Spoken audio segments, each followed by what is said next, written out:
Queridos amigos, en el día de hoy nos ponemos bajo la protección de nuestra Madre, la Virgencita, que es siempre auxiliadora de los cristianos. Iniciamos nuestro programa Ñande Yarañe en Nuevo Testamento. Imploramos siempre la protección de Dios, la fuerza del Espíritu que mueve nuestra inteligencia, que mueve también nuestro conocimiento, podamos entender qué el Señor hoy nos dice a través de su palabra. Estudiemos seriamente la palabra de Dios. Conozcamos este mensaje de salvación. En estos minutos de reflexión y en estos minutos en que nos encontramos con la palabra de Dios, toque nuestra mente, toque nuestro corazón y podamos así poner en el sendero exacto toda nuestra vida. Que el Señor Jesús nos ayude y nos bendiga a todos. Imploramos la bendición de la auxiliadora de los cristianos. Dios te salve María, llena eres de gracia. El Señor es contigo, bendita tú eres entre todas las mujeres y bendito es el fruto de tu vientre Jesús. Santa María, Madre de Dios, ruega por nosotros pecadores, ahora y en la hora de nuestra muerte. Amén. Y así iniciamos este momento de reflexión con la palabra del Señor, Ñande Yarañe Nuevo Testamento. Bienvenidos a Ñande Yarañe, un espacio de reflexión donde compartimos con el Padre Víctor Luis Cabañas sus conocimientos sobre el Antiguo y Nuevo Testamento. Este programa cuenta con el apoyo de la Fundación Santa Librada. Comercial San Cayetano patrocina este espacio de evangelización.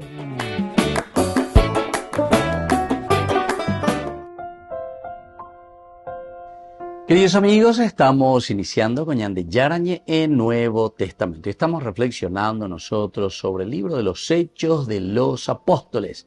Estamos en nuestra reflexión en el capítulo 22 y hoy de una manera especial queremos subrayar el versículo 26, en que Pablo se considera ciudadano romano y entonces está cuestionando la situación que él vive en este momento al ser apresado. Decíamos desde el versículo 22, lo estuvieron escuchando hasta estas palabras, pero entonces levantaron sus voces diciendo: «Quita a ese de la tierra porque no merece vivir». Como ellos vociferaban, tiraban sus mantos y arrojaban polvo al aire, el tribuno ordenó llevarlo al cuartel y ordenó que lo azotaran para averiguar por qué motivo gritaban contra él de aquel modo. Pero cuando lo estaban estirando con correas, Pablo dijo al centurión que estaba allí: «¿Les está permitido azotar a un ciudadano romano sin haberlo llevado a juicio?». Al oír esto, el centurión fue a decirle al tribuno: «¿Qué vas a hacer? Este hombre es ciudadano romano». Bueno, este es el versículo principal que nosotros hoy, queridos amigos, en nuestro curso bíblico Nuevo Testamento, queremos reflexionar. Al oírlo esto, el centurión fue a decirle al tribuno: «¿Qué vas a hacer? Este hombre es ciudadano romano».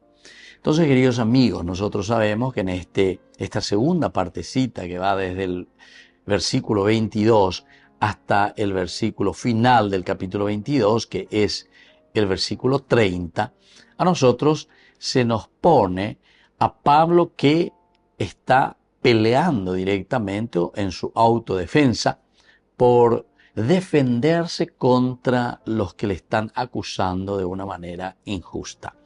Toda la primera parte del capítulo 22 sabemos que es el discurso de Pablo en Jerusalén, ya estando ahí en las escalinatas, ya le estaban llevando casi preso. De cierta manera es el tribuno también que le está defendiendo. Pero él continúa,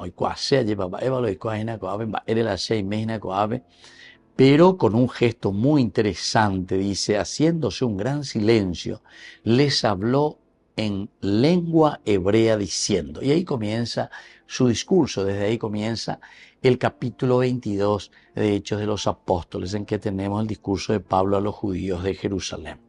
En una situación bastante complicada y en una situación bastante difícil.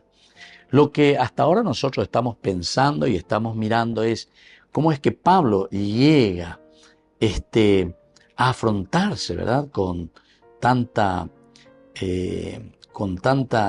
dificultad también de parte de él para defenderse, pero sobre todo con ese deseo de hablar a los judíos, con ese deseo él de defenderse ante los judíos. Tal vez sea por todo ese espíritu de Pablo, como nosotros decíamos, el famoso "ay de mí si no evangelizar". Oína lleva yerurejina, se vea motos y no hay cuaseina, va evalo y cuacuen, va la pe, pella posela y va y ascendie, porque al final de cuentas, lo que yo le estoy anunciando es nada más y nada menos que la realización del plan de Dios con respecto a Israel, con respecto a nuestro pueblo. Peñan de Yara lleva esa acá, cueñan de a través de Jesucristo. Tal vez eso es lo que él lleva por dentro, por eso es que también tiene esta gran osadía a jueces, lo que llegue hoy, a pesar de que su vida siempre está en peligro. En el versículo 21, que habíamos estudiado bastante y hemos reflexionado bastante, esa segunda partecita del versículo 27 en adelante, Pablo es arrestado, ¿verdad? Porque algunos de estos judíos que lo han conocido o lo han escuchado por Grecia, por Asia, entonces hoy cuando para Pablo lo llamó, después para Pablo, hoy cuando venían de Yara Jesucristo era, apelando usted ya se ve cuál. Volvemos enseguida con más de Yara en Nuevo Testamento.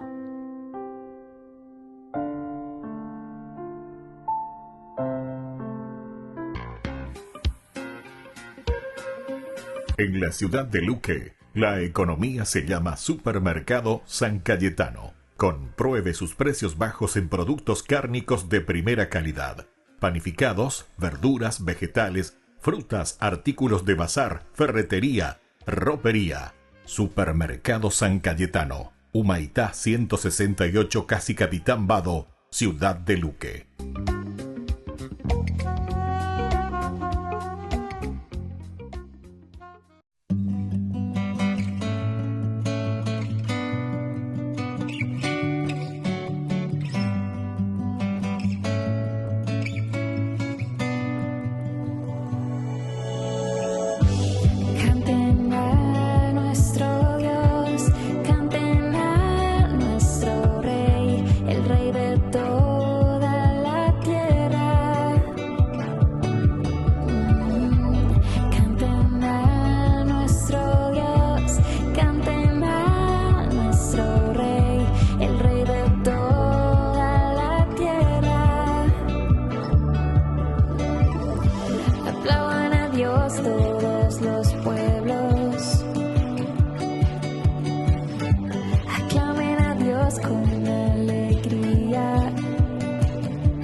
Porque el Señor, el Altísimo, es temible, soberano de toda la tierra.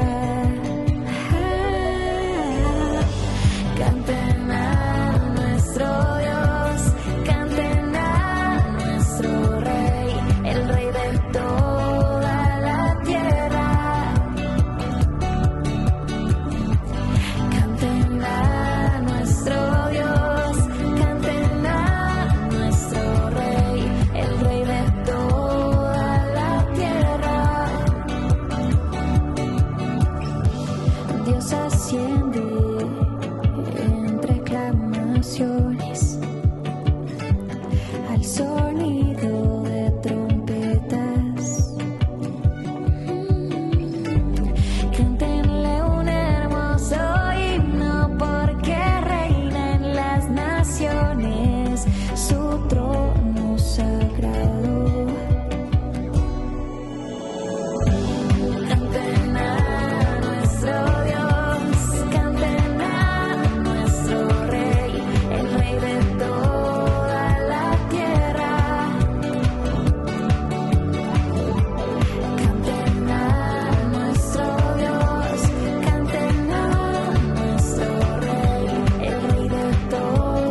as a pilgrim seeking peace. Corría el año 1965 cuando un papa llegaba por primera vez a la sede de la ONU en Nueva York. Fue Pablo VI durante su viaje a Estados Unidos. El pontífice se subió al estrado para pronunciar un fuerte discurso político. Le peuple se tourne vers les Nations Unies comme vers l'ultime espoir de la concorde de la paix. Nous osons apporter ici avec le nôtre leur tribut d'honneur et d'espérance. Y Pablo VI no ha sido el único pontífice que ha visitado la organización.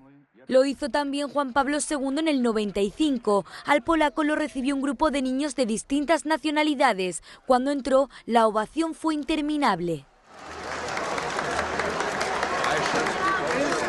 Ante políticos de todo el mundo, Juan Pablo II habló de la religión. The United Nations Organization accepts and respects the religious and moral dimension of those human problems that the Church attends. Y de Juan Pablo II a Benedicto XVI, porque su discurso en 2008 hizo que todos los políticos se levantasen en aplausos.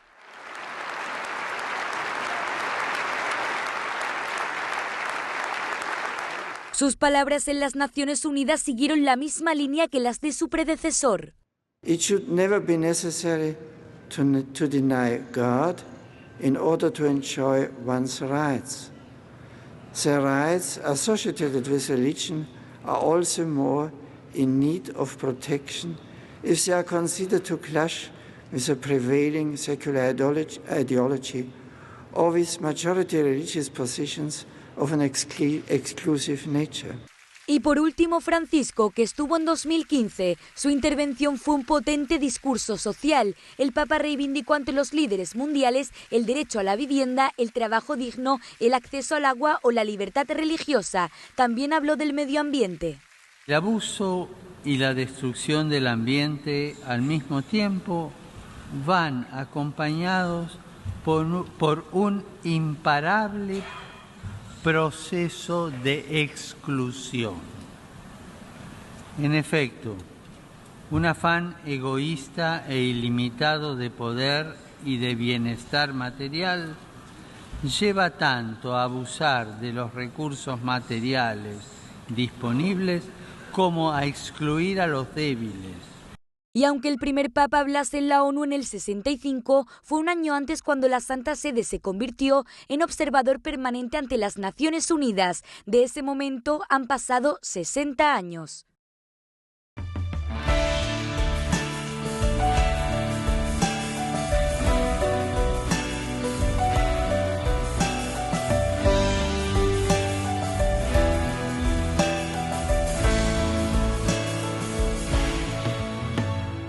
Confiemos plenamente en el Señor, que sea solo Él nuestro tesoro, como las aves del cielo, como las flores del campo, vivamos libremente en su amor.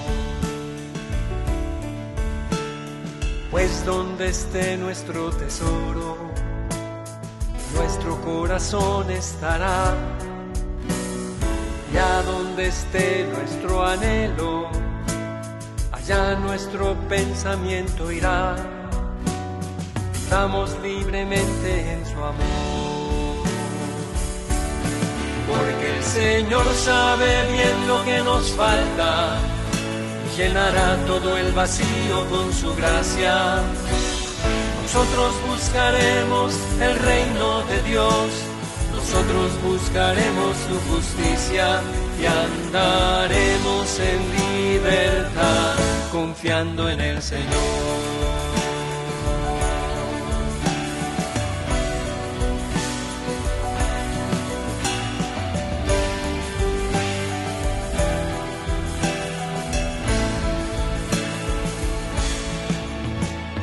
Y como una lámpara encendida, así nuestra vida brillará, iluminando en las tinieblas y confortando a los que sufren, Llevemos el mensaje de su amor. Sin temor entregamos nuestra vida a Dios que nos ha amado tanto. La vida eterna nos espera y el 100 aquí en la tierra. Llevemos el mensaje de su amor. Porque el Señor sabe bien lo que nos falta y llenará todo el vacío con su gracia. Nosotros buscaremos el reino de Dios, nosotros buscaremos su justicia y andaremos en libertad, confiando en el Señor.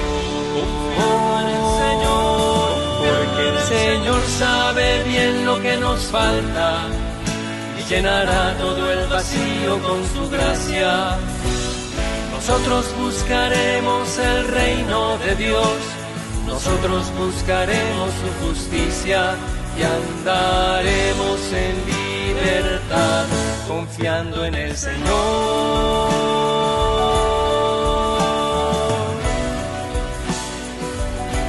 Confiando en el Señor.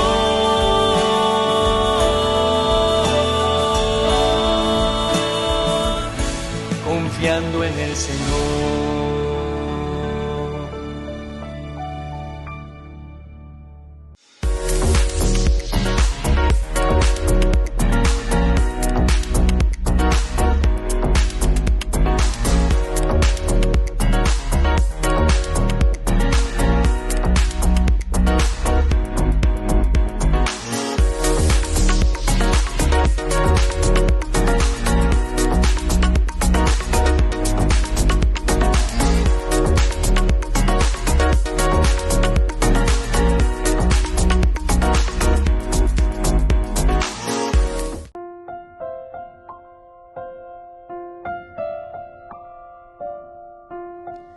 Queridos amigos, seguimos con Ñande Yarañe e Nuevo Testamento. Estamos nosotros reflexionando sobre este hermoso libro, Hechos de los Apóstoles. Nos estamos informando un poco por qué esto de la ciudadanía romana. Lleva ya examina a Pablo de dónde le viene esa ciudadanía romana. Aunque te tenía monguetalla de Shakuri, ¿verdad? Son suposiciones y son estudios, ¿verdad? Que uno va haciendo, porque se dice que si Pablo tiene la ciudadanía romana, primero nos preguntamos de la propia familia. Si el padre de Pablo consiguió esa ciudadanía romana, ¿cómo lo consiguió? Posiblemente porque tenía también poder económico, ¿verdad? Poder de adquisición. Y después, mirando un poco la realidad de Pablo, siendo de Tarso que va hasta Jerusalén para formarse o estudiar más las cosas, también nos da a entender de que Pablo estaba manejando un cierto capital. Y el hecho, cuando llega en el capítulo 21, él está volviendo, también se nota que tiene recursos económicos, por eso es capaz de pagar, dice, por 4 personas, lo que se presenta para un voto, el hecho de rapar la cabeza, etc. O sea, todo lo que significa también el aspecto económico. Y vamos a continuar un poco mirando algo más, ¿verdad? Entonces, no es imposible que los antepasados hubieran comprado la ciudadanía de la ciudad de Tarso. O sea, esto podría darse. No hay ningún problema, ninguna situación que nos pondría en una dificultad. Ahora, dentro del campo religioso, la posesión de la ciudadanía de una polis griega constituía un difícil problema para los judíos practicantes. Problema para los judíos practicantes, el hecho de adquirir, ¿verdad? De comprar o de tener una ciudadanía, es decir, sobre todo de la ciudadanía griega. Dado que una civitas conlleva algunas exigencias con la sociedad y con los dioses de la ciudad. Entonces aquí estamos entrando ya en un problema de dicotomía, ¿verdad? Porque justamente Ñantecoyeo hay doble nacionalidad. Pero los griegos eran más exigentes, sobre todo estamos ahora mirando del aspecto religioso, porque tener una ciudadanía griega también te exigían ciertas cosas, dice, con respecto a los dioses, desde el aspecto religioso. Eran ciertas prácticas griegas incompatibles con las creencias, sobre todo la creencia de los judíos. Entonces, ¿cómo hacemos con los judíos practicantes? Sería imposible. Según algunos autores, la adquisición de la ciudadanía de una polis griega era casi equivalente al abandono del judaísmo. Era como decir, bueno, ahora ya no hay cuasi y mala judaísmo, entonces ahora otan de aro ya potan de malabrero ya posea. Hay todo un estudio y varios estudios también, la discusión sobre la excepción por parte de los judíos del culto de los dioses de la ciudad en algunos materiales, que califica a los judíos que poseían la ciudadanía de alguna ciudad griega como no menos que apóstatas, no menos que apóstatas. Así le están mirando. ¿Por qué? Porque era prácticamente ya un abandonar el judaísmo. No eran bien vistos entonces los que tenían la doble ciudadanía. Dos alternativas se han presentado para intentar solucionar esta dificultad del hecho de que Pablo tenga doble ciudadanía. Primero, los judíos eran tan numerosos en Tarso que constituían una propia filé judía, así se le dice, ¿verdad? Entonces, todo un grupo, ¿verdad? Que ellos poseían, todo un grupo que ellos manejaban. Pero por desgracia tampoco no tenemos conocimiento del número de judíos que podían vivir en ese tiempo en esa ciudad, es decir, en la ciudad de Tarso, ni de la existencia de un grupo así de judíos que se reunían y que tuviesen la ciudadanía romana. Había siempre arreglos individuales, sobre todo cuando se trataba de judíos ricos. Hay algunos que consideran como única posibilidad para explicar la ciudadanía de Tarso del apóstol, si no se quiere poner en duda su historicidad, que se había concedido a Pablo o a su padre la ciudadanía honorífica.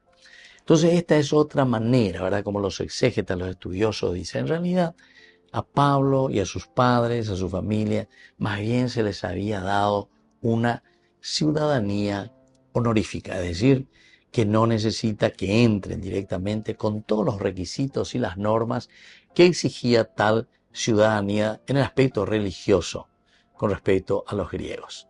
Volvemos enseguida con más de Yarañe en Nuevo Testamento.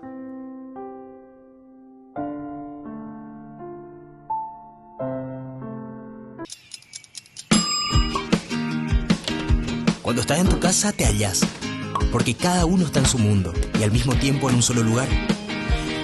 Y cuando uno pone play, el otro pone pausa. Baje picolan de música.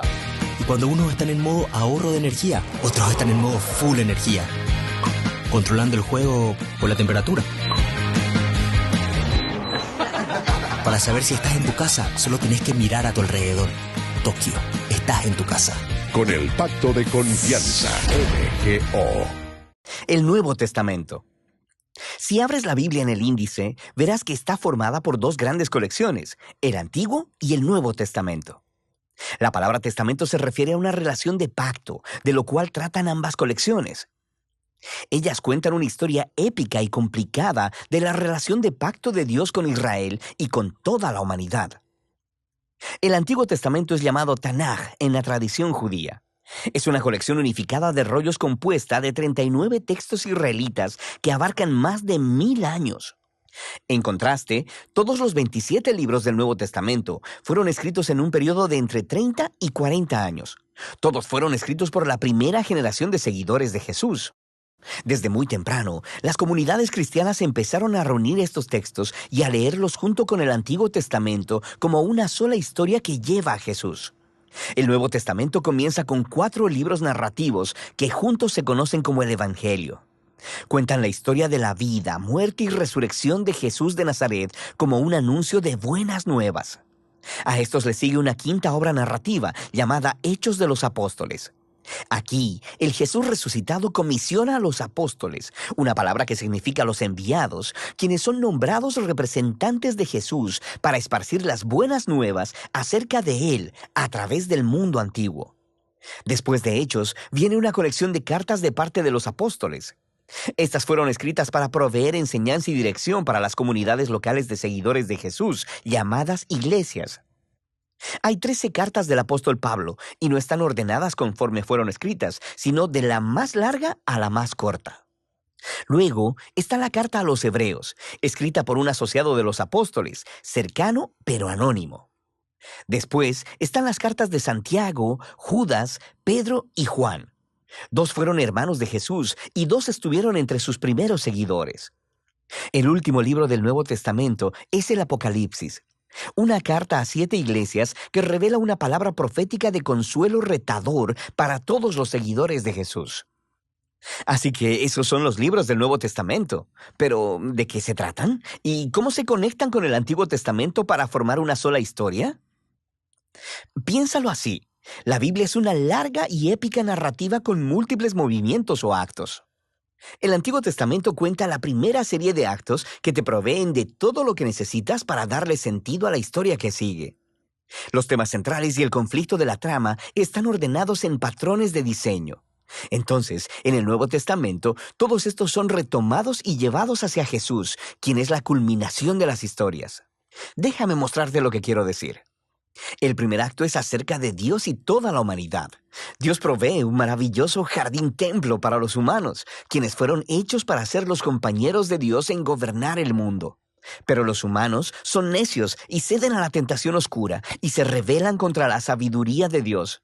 Así que son exiliados al desierto, donde empiezan a matarse unos a otros. Ellos construyen ciudades que esparcen su egoísmo y opresión hasta llegar a la gran y malvada ciudad de Babilonia. Pero Dios ama al mundo y a sus humanos necios, así que pone en movimiento un plan al prometer la llegada de un nuevo humano que destruirá la maldad que nos ha seducido a la autodestrucción. El siguiente acto de la historia bíblica trata de Dios e Israel y desarrolla los temas y patrones del primer acto. Dios llama a una nueva humanidad fuera de Babilonia, hacia una maravillosa tierra jardín, Abraham, Sara y sus descendientes, los israelitas. Dios promete que a través de ellos la bendición divina será restaurada a todas las naciones. Seguramente estos son los nuevos humanos que estamos esperando, pero los israelitas repiten la rebelión de la humanidad contra Dios, construyendo sus propias ciudades violentas que llevan a la autodestrucción y a otro exilio en Babilonia. Pero Dios mantiene su promesa de que el nuevo humano vendrá del linaje de Abraham. Será un sacerdote rey, quien ahora tendrá que rescatar de Babilonia tanto a Israel como a la humanidad, para así restaurar la bendición de Dios al mundo. Ahora, nota cómo estos 2 actos están diseñados de acuerdo al mismo patrón. El segundo acto es una versión más larga y violenta del primero, y juntos exploran la trágica condición humana, pero también resaltan la promesa de Dios, la cual se desarrolla más en el siguiente acto, los profetas y poetas del Antiguo Testamento. Los profetas acusaron a Israel y a todas las naciones por su maldad y anunciaron que un día Dios mismo llegaría para traer el día del Señor y rescatar a su mundo de Babilonia. Él lo haría a través de un sacerdote real prometido, quien sufrirá como esclavo y morirá por los pecados de Israel y toda la humanidad, pero luego será exaltado como rey sobre las naciones. Él llamará a las demás personas a dejar Babilonia y unirse al nuevo pueblo del pacto que se asociará con Dios para gobernar sobre una nueva Jerusalén, esto es, sobre una nueva creación. El Antiguo Testamento concluye anticipando un nuevo acto en la historia. Y cuando te diriges al Nuevo Testamento, es la misma historia, continuada ahora en Jesús. Veamos cómo. El registro de los 4 evangelios introduce a Jesús de Nazaret como el prometido hijo de Abraham, que restaurará la bendición de Dios a las naciones, y también como el nuevo humano que derrotará la maldad y quien restaurará a la humanidad para unirse con Dios. Así que Jesús es presentado como un humano y algo más. Él iba anunciando la llegada del reino prometido de Dios y habló y actuó como si fuera el rey divino de Israel. Pero en lugar de llamarse rey, Jesús se refirió a sí mismo como el Hijo del Hombre, esto es, el humano que actuaría como siervo.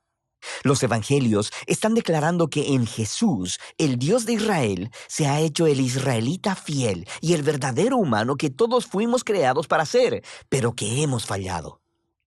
La misión de Jesús era confrontar la oscura maldad que acecha detrás de la maldad de la humanidad, seduciéndonos al egoísmo, la violencia y la muerte. Pero, ¿cómo derrotas esa clase de maldad? La sorprendente respuesta en los evangelios es que Jesús derrotó nuestra maldad, permitiéndole asesinarlo en su trono paradójico, la cruz, donde Jesús murió por la maldad y el pecado de la humanidad. Y ahí es donde Él vivió lo que enseñó, que la no violencia, el perdón y el amor sacrificial son las cosas más poderosas del universo. Y debido a que el amor de Dios por este mundo es más fuerte que la maldad o que la muerte, Jesús fue levantado a una nueva vida como el prototipo de una nueva humanidad. Y esto nos lleva a la historia de Hechos. A través del Espíritu, Dios empodera a los seguidores de Jesús para esparcir la vida y el amor de Jesús en el mundo, conforme invitan a las personas a dejar su vieja humanidad y unirse a la familia multiétnica de Jesús, una nueva humanidad. Aquí es donde las cartas de los apóstoles encajan en la historia. Aquí, los apóstoles se dirigen a las primeras comunidades cristianas y muestran cómo las buenas nuevas de Jesús, el Rey resucitado, cambian la historia y deben moldear cada parte de nuestras vidas. También explicaban las buenas nuevas, recurriendo constantemente a las historias del Antiguo Testamento y las historias de Jesús, mostrándonos cómo ver nuestras propias historias como parte de la épica historia bíblica. Toda la humanidad está atrapada en un exilio babilónico, pero Jesús vino para crear un nuevo hogar. Todos estamos viviendo en diferentes clases de esclavitud egipcia, en el egoísmo y el pecado, pero Jesús murió como el Cordero de la Pascua para liberarnos hacia la tierra prometida. Nuestra vieja humanidad está sujeta al polvo de la muerte, pero la resurrección de Jesús abrió un nuevo futuro para una nueva humanidad. Vivimos aquí en la era de maldad presente, pero a través de Jesús y del Espíritu, una nueva creación ha sido abierta aquí y ahora. Esto nos lleva al libro de Apocalipsis, en donde la historia bíblica completa confluye en imágenes y simbolismos poderosos. Jesús es presentado como un cordero inmolado lleno de sangre, que es exaltado como el divino Rey del mundo. Él está sacando a su pueblo de la esclavitud y el exilio en Babilonia. Y conforme ellos resisten la influencia de Babilonia, podrían tener que sufrir junto con su líder inmolado. Pero cuando sigues al Rey resucitado, ni siquiera la muerte puede prevenir la llegada de la nueva creación, que aquí es presentada como el jardín templo de la Nueva Jerusalén, el verdadero hogar de la humanidad después de su largo exilio. Así que en la última página de la Biblia, el cielo y la tierra se han reunido y los nuevos humanos toman la tarea que les fue asignada desde la primera página de la Biblia: gobernar juntos el mundo en el amor y el poder de Dios. El Nuevo Testamento es una asombrosa colección de documentos. Ellos representan el testimonio de los apóstoles que nos apunta hacia Jesús resucitado. Y a través del Espíritu de Dios, estas palabras humanas han estado transmitiendo una palabra divina de esperanza desde el primer siglo hasta el siglo XXI. Cada libro nos muestra cómo Dios, a través de Jesús y del Espíritu, está llevando nuestro mundo a su meta final, una creación renovada. Y así, el final de la historia es en realidad el principio de una nueva historia que todavía está pendiente de ser contada. Y de eso trata el Nuevo Testamento. En la ciudad de Luque, la economía se llama Supermercado San Cayetano. Compruebe sus precios bajos en productos cárnicos de primera calidad. Panificados, verduras, vegetales, frutas, artículos de bazar, ferretería, ropería. Supermercado San Cayetano. Humaitá 168, Casi Capitán Vado, ciudad de Luque.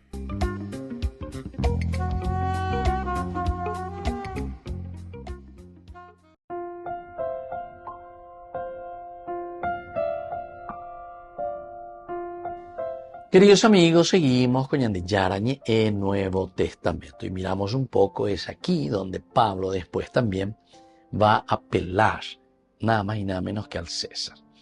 En el versículo 28 que hoy estamos subrayando dentro de este apelo que hace Pablo al emperador, el comandante le respondió: yo he pagado, dice, mucho dinero para recibir esta ciudadanía.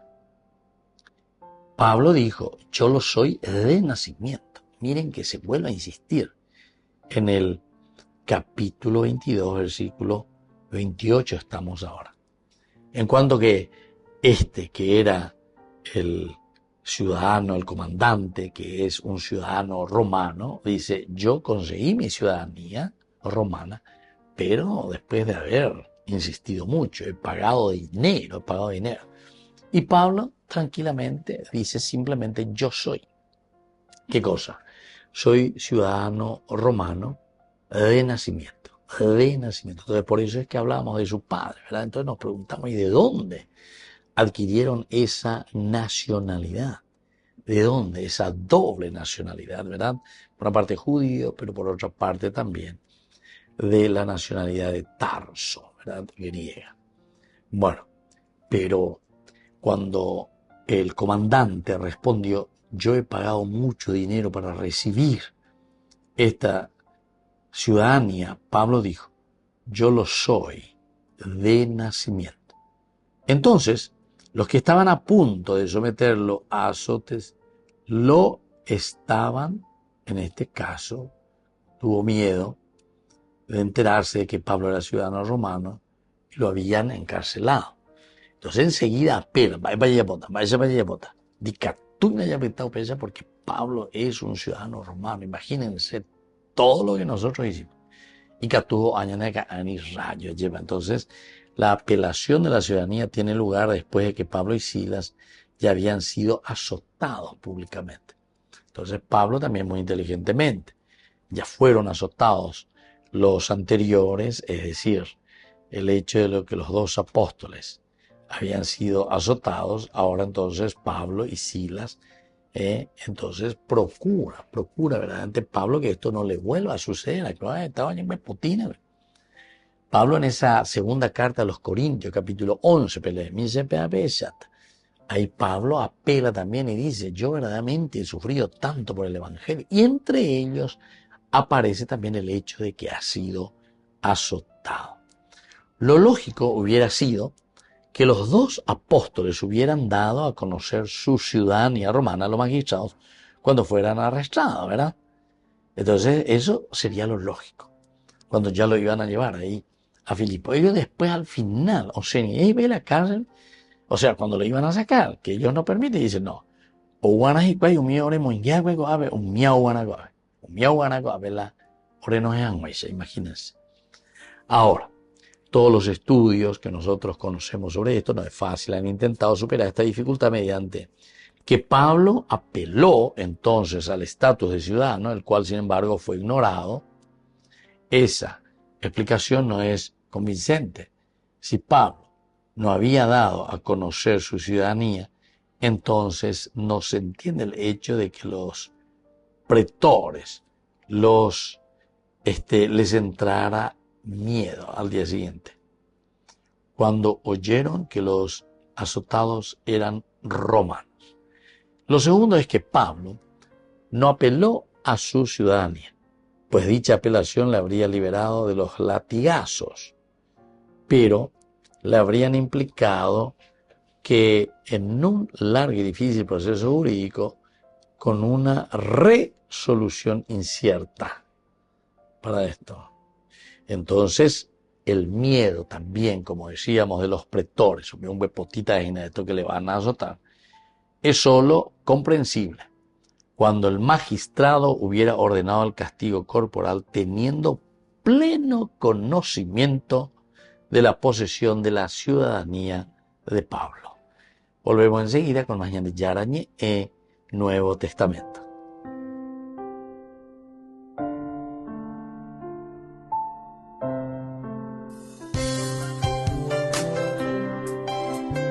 Jesús dijo, dejad que los niños vengan a mí, y no se lo impidáis, porque el reino de los cielos es de quienes son como ellos.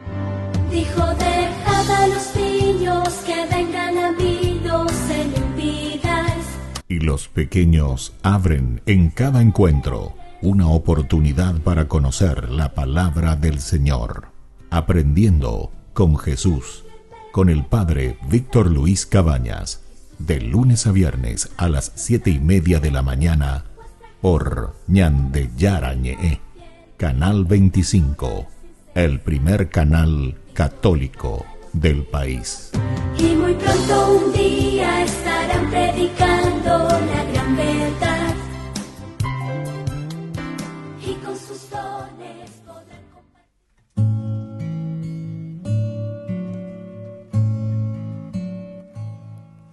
Yo te amo, Señor, mi fortaleza, mi roca, mi baluarte, mi liberador.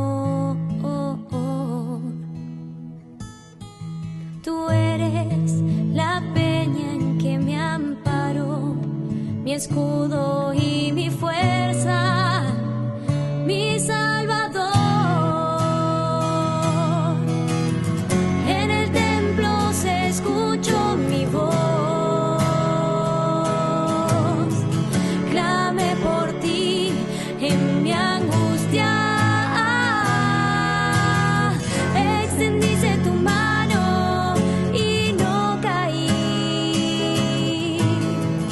Tu poder del enemigo me libró. Las olas de la muerte me envolvían, me aguardaba la ruina, pero el Señor venció. Tú eres la luz que me ilumina, quien abre mis caminos. Tú eres mi Dios. En el templo se escuchó mi voz, clamé por ti en mi angustia. Extendiste tu mano y no caí. Tu poder del enemigo me libró. Cuando yo invoqué tu nombre con mano poderosa, me salvó tu amor. Son perfectos tus caminos, tus manos me sostienen. Tú eres mi rey. En el templo se escuchó mi voz, se escuchó, clamé por ti en mi angustia. Extendiste tu mano y no caí, no caí. Tu poder de mi enemigo me libró.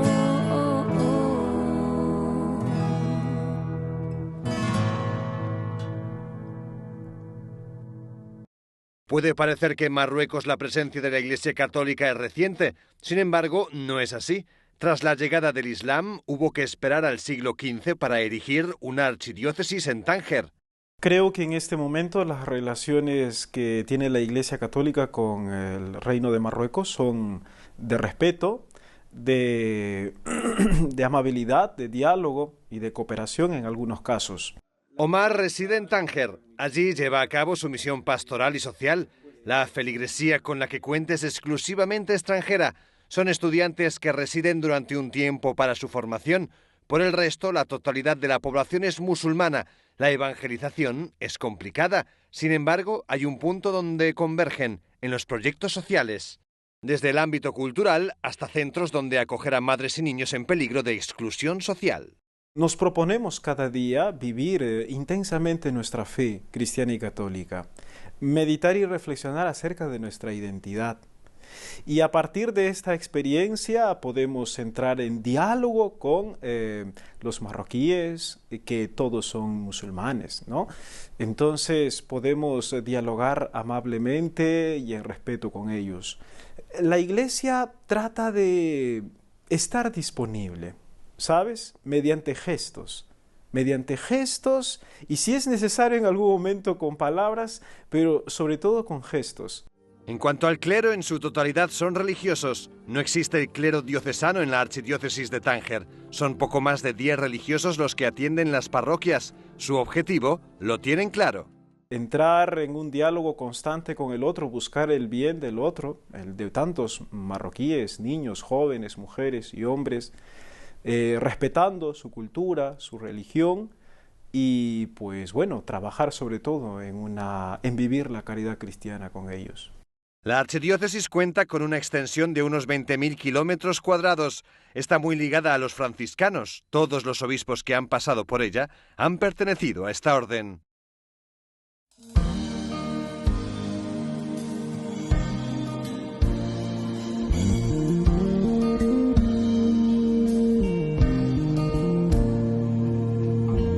Cuánto amor hay en nuestro corazón, cuánta verdad en nuestra voz, cuántas miradas abrazan el sentir y el dolor del que está a nuestro lado, del que se ha consumido por la soledad. La caridad produce caridad, la indiferencia lastima. ¿Cómo sembrar tu amor sin destrozar los brotes de tu semilla? Enséñame a amarte en los demás.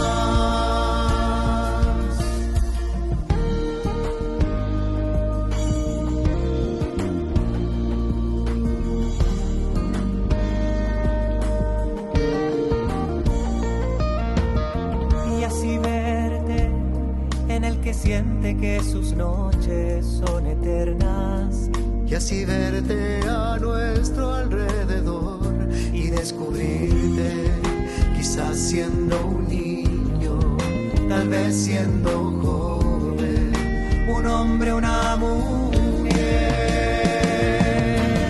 La caridad produce caridad, la indiferencia sembrar tu amor sin destrozar los brotes de tu semilla. Enséñame a amarte en los demás. La caridad produce caridad, la indiferencia lastima.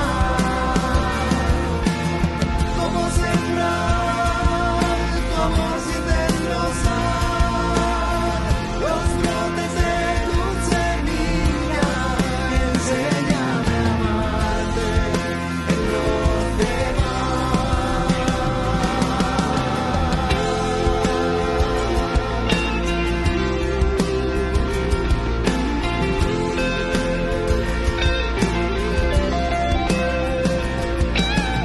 La caridad produce caridad, la indiferencia lastima.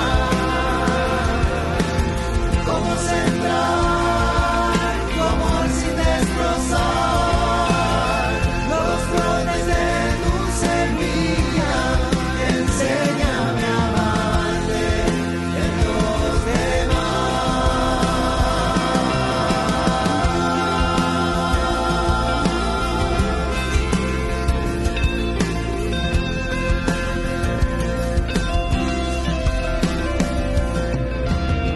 Cuánto amor hay en nuestro corazón, cuánta verdad en nuestra voz.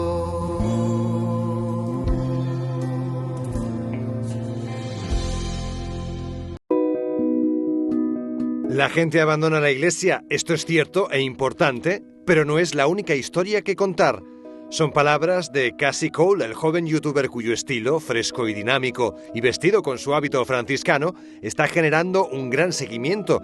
Sus seguidores son casi 400.000 y su punto fuerte es ofrecer la otra cara, la más positiva, de los desafíos de la iglesia de hoy. Por ejemplo, en uno de sus vídeos afronta la cuestión de la secularización y consigue dar la vuelta a lo que es en sí una historia triste, que cada vez hay menos cristianos. Fray Casey dice que esta situación, en cambio, tiene mucho que aportar. And there are some opportunities here that maybe have... Hay algunas oportunidades aquí que tal vez no han existido durante miles de años. Surgen ahora, cuando nos estamos convirtiendo en la minoría. Estamos viviendo en un mundo que no está necesariamente definido por nosotros. Y eso es triste, pero también es emocionante que podamos ir y evangelizar.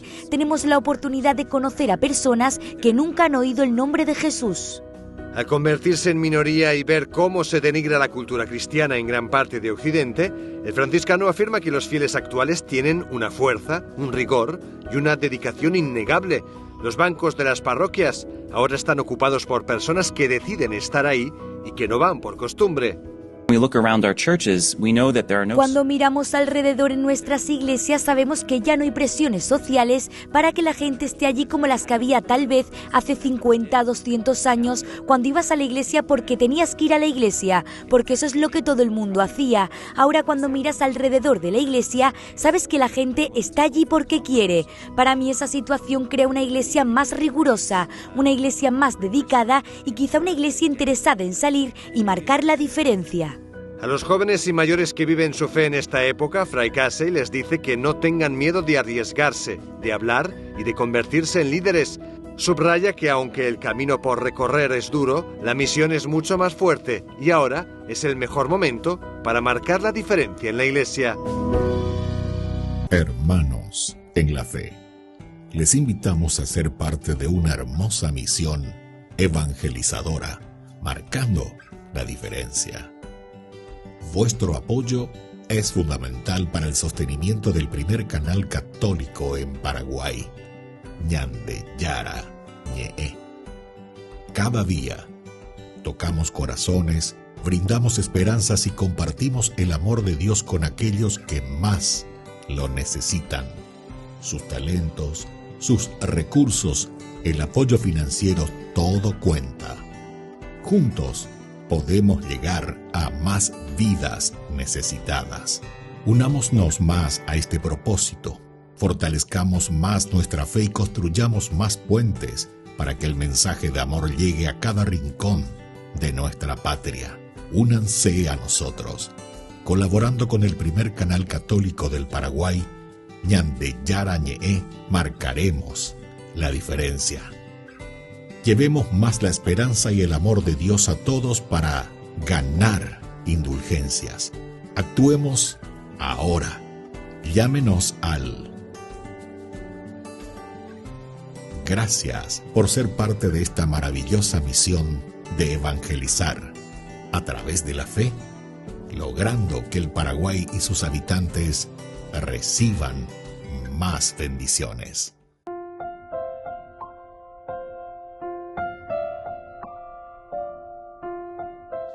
Queridos amigos, seguimos con Ñande Yara Ñe, Nuevo Testamento. Estamos nosotros reflexionando Hechos de los Apóstoles, capítulo 22. Y el último versículo que nos habla un poco de esta ciudadanía, ¿verdad? De Pablo como ciudadano romano. Y es lo que entonces él aquí está apelando. Entonces los que estaban a punto de someterlo a azotes se apartaron enseguida. Y el tribuno tuvo miedo al enterarse de que Pablo era ciudadano romano y lo había encadenado. Hay que ver, el ciudadano romano no podía ser encadenado, no podía ser azotado. Entonces todos estos elementos nos va contando y nos va diciendo, ¿verdad?, la imposibilidad de las cosas que no podrían haber sufrido los ciudadanos romanos. Y Pablo aquí apela. Es muy interesante, ¿verdad?, como decíamos, porque encontramos así estas ciertas incongruencias, ¿verdad? Según el elemento teológico que ya hemos dicho, Hechos de los Apóstoles, capítulo 1, versículo 8, que dice: comenzarán ustedes a predicar desde Jerusalén, pasando por Judea, por Samaria, hasta los confines del mundo, nos da a entender, ¿verdad?, que esta es justamente la hoja de ruta de Lucas. Lucas está proyectando y está diciendo, este es el camino que está haciendo la comunidad cristiana. Ahora le corresponde a Pablo. Aina lleva peo moñe punúa escuela cristiana fuera de Jerusalén, o ya po escuela ya poana. Pablo también va entrando en este equipo después de una verdadera conversión. Ya está pensando y ya está mirando hacia nada más y nada menos que el centro, el caracú del imperio romano, Roma. Y entonces, si él no hubiese cumplido, ¿verdad? El cumplimiento, si no hubiesen cumplido la ley, se habría convertido en una norma ya habitual. Entonces no se encuentra una respuesta adecuada para la pregunta: ¿por qué a los magistrados de Filipos les entró miedo, verdad? Es lo que quiere decir, ¿verdad? Y termina así en este versículo 29. O creyeron y apenas se enteraron, dice, apenas se enteraron. Los que estaban a punto de someterlo a azotes se apartaron enseguida. Y el tribuno tuvo miedo al enterarse de que Pablo era ciudadano romano y lo habían encadenado. Entonces, algún autor sagrado ha propuesto la interpretación suya, ¿verdad? Su interpretación se apoya en el supuesto desarrollo progresivo de las leyes que se referían a la protección de los ciudadanos contra la coercición de las autoridades romanas en 3 fases. En un primer periodo estaba prohibido castigar a un romano. En un segundo momento, ya antes del imperio de Nerón, se aceptaron excepciones a esa praxis. En la tercera fase se realizó definitivamente entre los honestiores y los humilladores a la hora del castigo. Alguno opina que Pablo protesta en Filipos no contra el hecho de que él haya sido azotado, sino que haya sido castigado sin haber sido anteriormente juzgado y condenado. Esta interpretación entonces presupone que las autoridades de una provincia romana podían aplicar el castigo corporal después del fallo del juicio en caso de que el ciudadano romano no apelara o cuando se tratara de un caso muy especial que no era contemplado en la Lex Julia. El hecho de que Pablo mencione en 2 Corintios el castigo romano significa que el apóstol fue condenado en 3 ocasiones por las autoridades romanas y que fue castigado en conformidad con la ley. Este castigo legal del apóstol correspondía a la segunda fase del desarrollo de la ley. Es decir, como que también la ley poco a poco fue evolucionando. Y en este caso, Pablo, si es que no apelaba, ciertamente también recibe justamente el castigo. Bueno, queridos amigos, vamos concluyendo por el día de hoy nuestro curso bíblico. Es muy interesante, ¿verdad?, lo que hoy nos está diciendo, y así este primer acercamiento a lo que significa Pablo como ciudadano romano, el hecho de apelar también a las autoridades, porque él se considera dentro del aspecto teológico de Lucas, nos está mostrando de que Pablo quiere llegar hasta los confines de la tierra. Es la característica de Pablo y es la característica sobre todo del escritor sagrado Lucas, la universalidad. Queridos amigos, nos despedimos y les dejo la bendición del Señor, el Padre y el Hijo y el Espíritu Santo. Amén. Hasta la próxima con más Ñande Yarañe Nuevo Testamento. Con esto concluimos nuestro programa Ñande Yarañe con el Padre Víctor Luis Cabañas. Les invitamos a todos a seguirnos todos los días por los medios de comunicación y también en nuestras redes sociales, Facebook, Instagram, YouTube. Que Dios los bendiga y proteja. Este programa cuenta con el apoyo de la Fundación Santa Librada.